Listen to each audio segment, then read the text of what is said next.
Olá, tudo bem com você? Eu espero que esteja. Eu sou o Fábio Costa, hoje quarta-feira, dia de quê? Aqui no canal do Observatório da TV no YouTube, dia das curiosidades da TV. E nesta semana nós vamos falar aspectos curiosos, né? Vamos falar sobre aspectos curiosos de uma novela que está fazendo muito sucesso agora na sua reprise no canal Viva, O Salvador da Pátria, de Lauro César Muniz, né? Essa novela ela foi produzida em 1989, tem, portanto, agora 32 anos, não é? E foi produzida num contexto histórico de muita expectativa, porque o Brasil já havia deixado o regime militar, não é? Em 1985, mas em 1989 ocorreria, como ocorreu, a primeira eleição presidencial direta, ou seja, com o povo votando, não é? E não o Congresso Nacional, enfim, para presidente da República desde 1960, portanto, em quase 30 anos, né? E o nome da novela, o Lauro César Muniz deu já pensando nesse momento histórico, né? Era uma preocupação geral de quem é que poderia vir a ser o salvador da pátria no Brasil, né? O eleito na eleição foi o Fernando Collor de Mello, mas essa é outra história. Um dos personagens muito marcantes de O Salvador da Pátria foi interpretado pelo Luiz Gustavo. Era um radialista, picareta, mau caráter, traficante de drogas, enganador, extorquia as pessoas, hipócrita e tudo mais, o Juca Pirama, né?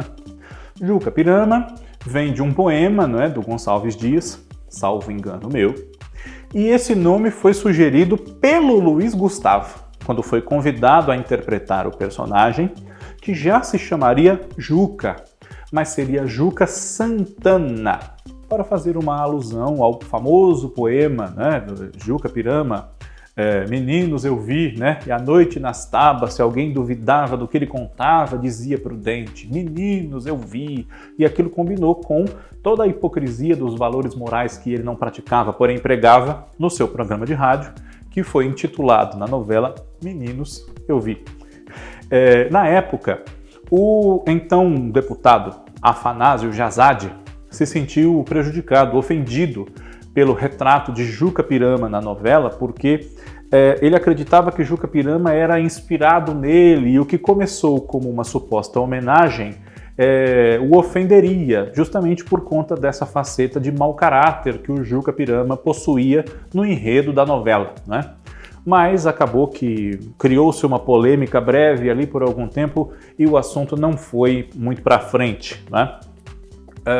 O Salvador da Pátria, ela se passa em duas cidades do interior de São Paulo. Uma que é mais focada em agricultura, especialmente no negócio da laranja, né, onde ficam as fazendas com plantações de laranja e de café, chamada Tangará, que já apareceu em outra novela do Lauro César Muniz, chamada O Casarão, de 1976, e uma outra cidade mais urbanizada, que literalmente colhe os frutos desse boom do comércio de laranja cultivada em Tangará, que é Ouro Verde. Cenas passadas em Ouro Verde foram gravadas na cidade paulista de São José do Rio Preto, e isso é perceptível, né? Especialmente nos primeiros capítulos. Existem locais da cidade, Avenida Alberto Andaló, né? Esquina da Rua da Independência, ali onde tem uma placa dizendo que é para virar ali para ir para Tangará e coisas assim. E a cidade que na novela é Tangará é, claro, uma cidade real, ela existe no interior do Rio de Janeiro, mais ou menos a 100 quilômetros da capital do estado. É uma cidade chamada Barra do Piraí. Mas a Tangará mesmo da novela é um distrito de Barra do Piraí chamado Dorândia, né? Fizemos um texto falando disso no nosso site, Observatório da TV. Procure onde foi gravada a novela Salvador da Pátria, então que você vai encontrar com facilidade esse texto, seguramente, né? Essa é uma novela que reúne um elenco de muitas estrelas, né? Várias delas unidas em outros trabalhos clássicos, né? Basta para isso a gente dizer que a mesma novela reúne os 4 primeiros nomes dos créditos de Duas Vidas, de Janete Claire, né? Francisco Coco, Bete Faria, Suzana Vieira e Luiz Gustavo. Essa novela reúne o triângulo amoroso central de outra novela da Janete Claire, Pecado Capital, Bete Faria, Lima Duarte e Francisco Coco, né? Além de muitos outros astros, Mário Lago, Suzana Vieira, Thales Panchacon, Lúcia Veríssimo, Cécio Tirrello, Sinha Lins, né? Enfim, e alguns desses grandes atores reunidos para esse elenco, nem todos em papéis centrais, claro, né? Acabaram abandonando o projeto de vez ou por algum tempo, diante dos seus personagens não terem assim tanto destaque quanto ou se esperava, ou foi prometido, ou enfim, né? Esses dois casos são os casos do Marcos Paulo, que vivia um engenheiro chamado Paulo, né? E do Cláudio Cavalcante, que vivia um chantagista, namorado do passado da Dona Marina, que é a Beth Faria, chamado Eduardo Correia, né? O Cláudio Cavalcante sai da novela mais ou menos no meio, né? E o Marcos Paulo sai durante algum tempo e volta no final, né? Nessa saída que ele deu, ele inclusive gravou uma minissérie que só foi exibida em 90, mas gravada nessa época, ainda em 89, chamada A, E, I, O, Urca, que tem texto de Carlos Manga, Doc Comparato e Antônio Calmon, né? O Salvador da Pátria foi a primeira das muitas novelas da atriz Suzy Rego, que vive nela a Alice, filha mais nova também da Marina, que é a Beth Faria, né?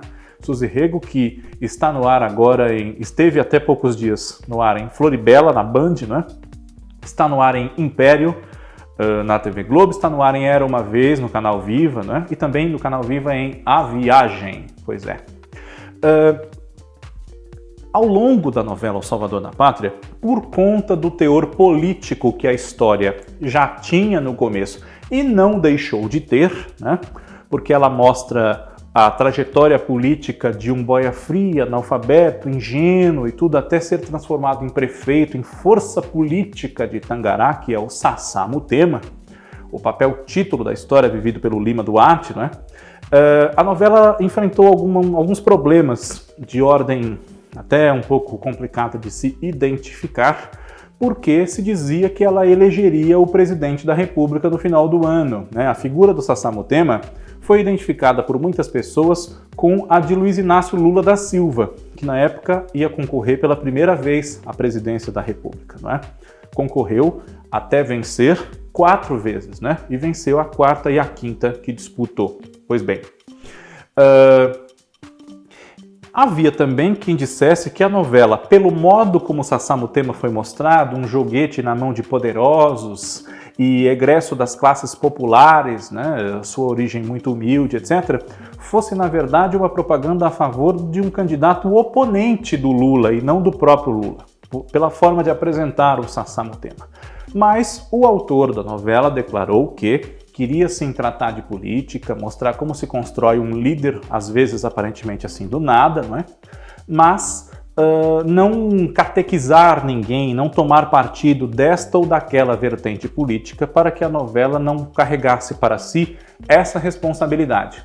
Mesmo assim, né, pessoas aí de altos escalões da política reclamaram, consta até que com o próprio Dr. Roberto Marinho, por que não, que a novela, o autor da novela, elegeria o presidente da República com o seu discurso, com seus personagens. Então Lauro precisou abrir mão de um plano que era fazer do Sassá realmente presidente da República no final da novela. Ele fica só prefeito de Tangará, mas tem uma grande participação numa trama policial que envolve justamente o tráfico de drogas, que liga também Sassá a Juca Pirama. Esse personagem que, como eu disse, morre na novela, mas é muito importante e citado a novela toda, né? O Salvador da Pátria até agora tinha sido reprisado uma vez só no Vale a Pena Ver de Novo, em 1998. E é um dos maiores ibopes desse horário de tantos sucessos e de tantos sucessos em sequência, né? Mas na própria época, 89, se dizia que nos primeiros capítulos de uma novela, poucas vezes um ibope foi tão elevado como foi o de Salvador da Pátria, na casa de 70 e tantos pontos de audiência, né?